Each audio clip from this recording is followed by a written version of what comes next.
Hello, my name is Mariam Naqvi. I am one of the maternal fetal medicine faculty at Cedars-Sinai and the medical student clerkship director for ObGyn at Cedars as well. Today I'll be reviewing the basics of obstetrical ultrasound as sort of a predecessor to the intersessions that hopefully you'll all be able to attend in person. Objectives of the talk today, we'll review both first trimester ultrasound and then later pregnancy ultrasound, so second and third trimester. For simplicity, first trimester ultrasound will be really ultrasounds that are performed prior to 14 weeks, and then second and third trimester ultrasound will be ultrasounds performed greater or equal to 14 weeks. For the objectives of first trimester ultrasound, we'll review how to establish fetal viability and pregnancy location, how to date a first trimester pregnancy, establishing the number of fetuses, are there twins, triplets, or is this a singleton pregnancy, and then how we assess the adnexa. For second and third trimester ultrasound, we'll review obtaining fetal position, amniotic fluid assessment, placental location, how to date pregnancies in the second and third trimester, and how to establish an estimated fetal weight. So let's talk about establishing viability in the first trimester. Depending on when the ultrasound is being performed, assuming the dating is accurate, we should see different things on ultrasound, and things move pretty quickly in the early part of pregnancy. So the first row there is what we would expect to see at a gestation between 4.5 to 5 weeks. A gestational sac should be present and typically grows at a rate of approximately 1 millimeter a day. On the second row, we see a gestation between 5 to 6 weeks. Typically at this point, we should see a yolk sac, which is that small circular ring that we see inside the intrauterine cavity. And this usually goes away some point after 10 weeks, so we may see it in a couple weeks after that as well. And then by 5.5 to 6.5 weeks, we really should see a fetal pull with cardiac activity. And we can actually establish the heartbeat or the rate of the heart using M mode, which is something that we can review during the intercessions. When patients come in, they may not necessarily know what their dating is. I mean, really the most commonly used ways to date is using the last menstrual period, or sometimes the patient doesn't know her period, or she's breastfeeding and has had irregular periods. And so, if someone's coming in at 6 weeks and we're expecting to see a heartbeat, but we only see a yolk sac, then really the next course of action is to bring them back, because it could simply mean that we're scanning a little bit too early. How do we date pregnancies in the first trimester? Well, this is done by measuring what's called the crown rump length. That's a measurement from the top of the fetal head to the bottom of the fetal spine, essentially. To capture this measurement, we want to obtain a sagittal section of the fetus, magnify it so it's pretty much filling most of the screen. We want to ensure that the fetus is in a neutral position, ideally with amniotic fluid seen between the chin and the chest. If there's no amniotic fluid there, the head might be too flexed, and then you may get a smaller measurement. If the head is too extended as well, you may get an inaccurate measurement. And then this is kind of what the fetus is going to look like at different gestational ages in the first trimester. And you can see it's really, really different depending on when we're scanning. Things grow pretty rapidly. At 6 weeks, it's almost like a little peanut. I mean, you're not going to necessarily see any established structures, but what you see left of the crown rump length on the screen is the yolk sac. And then at 7 weeks, it looks a little bit different. The yolk sac's a little bit more prominent on the 7-week image here. And then in 8 weeks, you start seeing some of the cavities also develop in the brain. Also important in the first trimester is establishing the number of fetuses, and so this is a great time to figure out if the patient's having a singleton pregnancy or twins, triplets, or more. So what we're really looking at is the number of gestational sacs, and the number of yolk sacs can also be very, very helpful sometimes, especially if there's a really thin membrane. Then we're also looking at the number of embryos and cardiac motion. Cardiac motion is important because Sometimes we'll have what's called a vanishing twin, meaning that a pregnancy starts as a twin pregnancy. One may demise really early on and then ultimately is clinically managed as a singleton pregnancy. So at the appropriate gestational age, so after 6 weeks, by crown rump length, we really should see a fetal heartbeat in both twins. And then we can also take a look at the actual membrane, look at the membrane thickness and then how it inserts onto the uterine wall. This helps us establish chorionicity. So for example, on the left side of the screen, we have dichorionic twins. Dichorionic twins by definition are also diamniotic twins, meaning we have 2 placentas and 2 amnions, and we can see a really thick dividing membrane between the 2 gestational sacs. This is in contrast to a monochorionic diamniotic twin pregnancy, often called a monodi or a modi twin pregnancy, where there are 2 gestational sacs but only 1 placenta. And typically with these pregnancies, the dividing membrane is actually quite thin, and the way it inserts onto the wall is sometimes referred to as the T sign because it's a perpendicular type of a insertion, and again, it kind of makes that T appearing shape. We don't want to forget about the adnexa when we're bringing in these patients, and so this is particularly important if we don't actually see a gestational sac, as that can be concerning for a pregnancy of unknown location or an ectopic pregnancy. Most pregnancies are intrauterine, but especially with more use of ART, ectopic pregnancies are becoming a little bit more common.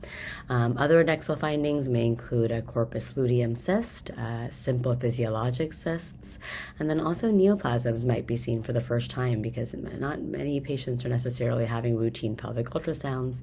This may be a patient's first assessment of the pelvis when they are pregnant, and so we often will see dermoid cysts, which are really common in the reproductive age population, cystatinomas, endometriomas occasionally, and sometimes fibromas. These are a few of the neoplasms that we may see on a patient in this age group. Ectopic pregnancies are extremely important to rule out, and particularly when we're seeing patients in the emergency room or seeing patients emergently with first trimester bleeding who hasn't had an intrauterine pregnancy established. This is a very important thing to keep on the differential. Typically, the most common symptoms are abdominal pain and or vaginal bleeding. The most common location for ectopic pregnancy is in the fallopian tube, but it can be located in the cervix, in the ovaries, and sometimes even a prior cesarean delivery scar. Abdominal location has also been reported. We should suspect an ectopic pregnancy, really anyone who comes in with these symptoms and we don't see anything in the uterus, but also if the beta-HCG is not rising appropriately. So often we'll be checking beta-HCG levels serially, and roughly they should double pretty much every 48 hours. But if we see that there is no gestational sac in the intrauterine cavity and the HCG is rising and not necessarily rising appropriately, then we sort of got to wonder where is the pregnancy actually located. If we see an adnexal mass in conjunction with this, then that of course raises our suspicion even more, and certainly peritoneal fluid on transvaginal ultrasound can be suggestive of an ectopic in light of these other findings, or even a ruptured ectopic. It starts to leak. Symptoms as often as the first way that we are suspecting this diagnosis, and then the way we diagnose it in ultrasound is essentially if we see it, we might actually see the tubal pregnancy on assessment of the adnexa. This is an image of an ectopic pregnancy. Sometimes this is also referred to as like the bagel sign. So you can see that there is a yolk sac present, and that is indeed the tube, and you see this kind of thickening around that gestational sac. This is not a intrauterine location. If you move to the image on the right, that's the uterus, and so we can see that there is a thickened endometrial stripe, but there's no intrauterine pregnancy. Then when we move the probe over to the adnexa, we see that the gestational sac located in that ectopic location. In the uterine image, you can also see some of that free fluid posterior to the uterus and the cul-de-sac, which again may be suggestive of an ectopic pregnancy, especially in light of the other findings that we see. Changing gears here to ultrasound in the second and third trimester. These are the basic components of what we're scanning later in pregnancy. So first is, of course, establishing viability again, and this is showing that there's a heartbeat. So a normal heartbeat in the second and third trimester is typically between 110 and 160 beats per minute. We do some kind of assessment of the fetal position. Is the baby cephalic presenting? Is the baby breech? An assessment of the amniotic fluid, and we'll review a few ways to do that. Where is the placenta located? Is it a fundally located placenta, or does the patient have a placenta previa? And then we do some kind of assessment for pregnancy dating if we have no idea how far along a patient is, or a size assessment. And size assessment may not necessarily be done in kind of an emergent setting where we're really just trying to establish, is the pregnancy still viable? Is the baby alive? Is there anything kind of acutely going on? But certainly in the obstetrical and MFM setting, we do a lot of fetal measurements to be able to identify babies that might be at risk for growth restriction or even macrosomia. So how do we assess for fetal position in the second and third trimester? I mean, this is really just, we look on ultrasound and see the way the baby is lying. Main question is the baby cephalic presenting or head down, sometimes referred to as vertex, or is there what's called malpresentation, meaning breech presentation or transverse presentation, really any position that is not head down. These are three of different types of breech presentations. And so in the first image on the left, you see a baby in what's called the frank breech presentation. The image in the middle is what's called a complete breech, and then the third would be an incomplete breech. And in this case, it's a double footling breech because both feet are presenting. Sometimes you may have 1 foot down, 1 foot up. That would be called a single footling breech. And so generally everyone has kind of maybe varied approaches to this, but the quickest way to figure out position is to hold the probe and then place it near the pubic symphysis. So the presenting part of the fetus should be imaged right in that area, and you should be able to identify the fetal vertex in a cephalic presenting baby. So an image on the left, if you put that probe down in that pubic symphyseal area, you should see the fetal head, whereas a breech presentation, you'll usually see maybe the bladder, or a footling presentation, you might even see little feet. Amniotic fluid assessment is also an important part of second and third trimester ultrasound. This can be measured in two ways. The first is the most traditional method called the amniotic fluid index. Oligohydramnios, or abnormally low fluid, is defined as an amniotic fluid index of less than 5 centimeters. And polyhydramnios is identified or diagnosed when the amniotic fluid index is greater than 24 centimeters. And so the way we measure this is we really just kind of take the uterus, the size it is at that gestational age, and sort of mentally divide it into 4 equal quadrants. The probe is then held in the sagittal plane, and then we go sort of quarter by quarter and measure the largest pocket that we can see of amniotic fluid that's free of any cord in the area or baby in the area. Those are measured in centimeters and added up, and then we have an amniotic fluid index, or an AFI.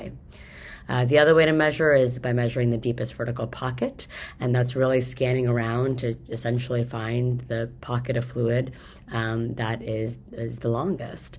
Oligohydramnios using the DVP is defined as a DVP of less than 2 centimeters, and polyhydramnios is defined as a DVP of greater than or equal to 8 centimeters.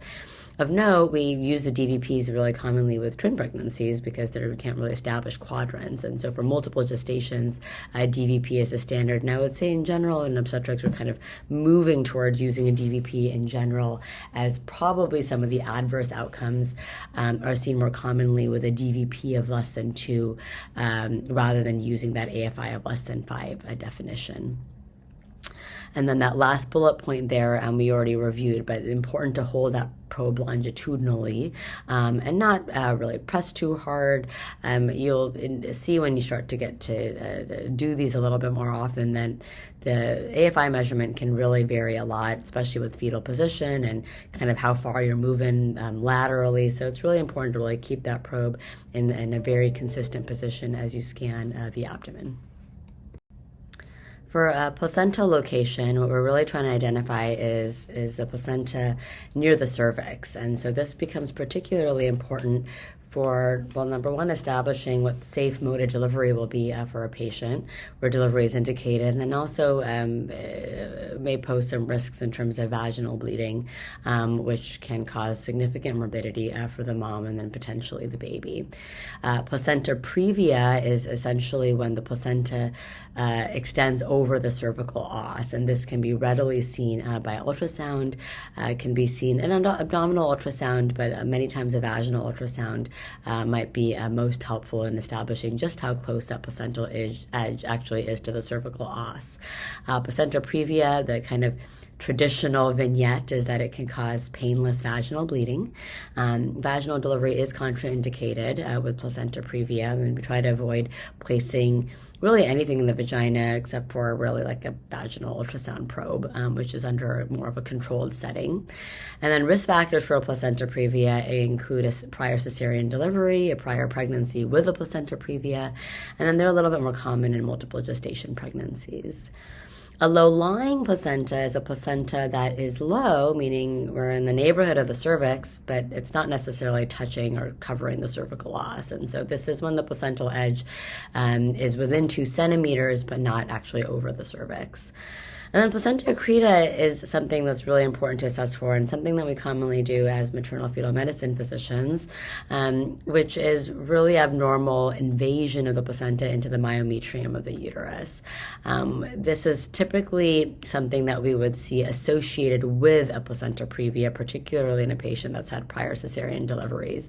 It can be seen without a placenta previa as well, particularly like a focal accreta, but it's certainly less common. So if we see a patient in the office or a patient coming to the emergency room maybe for the first time who's had several cesareans and then also has a placenta previa, it's really, really important to establish whether we think that the patient might have a placental invasion as well. As a standard of care for mode of delivery for those patients is actually via hysterectomy after cesarean, which is also called the cesarean hysterectomy. So see, these are some example images of placenta location assessments. The image on the left is a placenta previa, and so on the image on the left, you can see the maternal bladder. That's the black space on the top right. The placenta has the arrow pointing to it, and then the cervical os, you can actually see that that hypoechoic line going through the cervix. That's actually the os of the cervix, and so this is definitely a complete placenta previa. And on the image on the right is another image of a placenta previa. This is like a posterior placenta previa, and so you can see the bulk of that placenta is going posteriorly, and you still have that edge that's overlapping the internal os. And so this is what especially the image on the right is what a placenta previa would look like if you're doing a vaginal ultrasound. And then sometimes we have to do pregnancy dating in the second and third trimester, and this may be a patient that is found out they're pregnant late in pregnancy. It could be someone who got prenatal care elsewhere, and we're just trying to kind of confirm that they're as far along as we suspect. And so the components that go into establishing dating later in pregnancy after 14 weeks are the biparietal diameter, which is essentially like an ear-to-ear diameter of the baby, the head circumference, the femur length, and the abdominal circumference. These measurements are obtained via ultrasound, and then they're placed into a formula to generate an estimated fetal weight in grams, and then We can also use these same measurements to establish a gestational age, particularly if we don't actually know how far along somebody is. So the dating part is really, really crucial in this. If we actually know how far along a patient is, then we can use these parameters to establish a weight. If we don't know how far along a patient is, then we can use them to establish a gestational age. But as you can imagine, later in pregnancy, because there's so much variation in size, second and third trimester dating is not nearly as accurate as it is in the first trimester. And remember, this is in contrast to the first trimester, where we're establishing pregnancy dating using the crown rump length. That second bullet point points out that we can sometimes even just use one measurement to give us a general idea of gestational age. So sometimes in a really, really emergent setting, for example, a patient that's coming in where the mother is in significant distress, or there's concerns about immediate fetal distress or impending demise, we have to just throw the probe on and establish whether the fetus is at a viable gestational age or not. And so sometimes we just can grab a quick femur length, might show that the baby is 32 weeks or something like that, and that can still just give us a general idea. But the most accurate would be incorporating all of these measurements. This is an example of how we measure what's called the biparietal diameter. And so we're getting a midsection axial plane of the head, and the caliper would be going from the outside of the calivarium on one end, usually the end that's closest to the probe, to the inside of the calivarium on the opposite end. To establish this plane, we should visualize what's called the cavum septum pellucidum, which is that black box that you see on the left side of the screen. We should see the thalami, which kind of look like a bow and arrow structure in the middle of the brain, and you should see the falx cerebri going across the sagittal plane of the brain. And on the right image is another example of what the thalami would look like a little bit more clearly. This is an example on the left of the abdominal circumference, and so we want to get a really round image of the fetal abdomen. The hypoechoic circular structure is the fetal stomach, and then on the left of the screen is actually the baby's spine. We try to be careful to not get an oblique angle, which will usually capture a couple of different ribs, and sometimes the abdominal circumference will look a little bit more oblong. That would mean that we're probably not exactly in the right plane, and this gets harder and harder to do as the pregnancy is further along. And the image on the right is a measurement of the femur length, and usually the easiest way to get to the femur is to really scan down from the head, down the chest, down to the abdomen, visualize the fetal bladder, and then a gentle kind of curve of your wrist should flash that femur in place, and then we measure from edge to edge of the femur. So to kind of summarize, and hopefully you'll get some more experience and fun with this when you're actually doing the hands-on session. First trimester ultrasound, basic components are to establish fetal viability, pregnancy location, to date the pregnancy, establish the number of fetuses, is the mom having twins, triplets, more, and getting a look at the adnexa as well. In the second and third trimester, establishing fetal position and confirming heart rate, doing some kind of assessment of the amniotic fluid, establishing where the placenta is located. Is it anterior, posterior, fundal, or do we think there's a placenta previa? And then again, establishing pregnancy dating if we don't have the dates, and some kind of estimate of fetal size. Hopefully this summary was helpful, and we look forward to working with you all in person.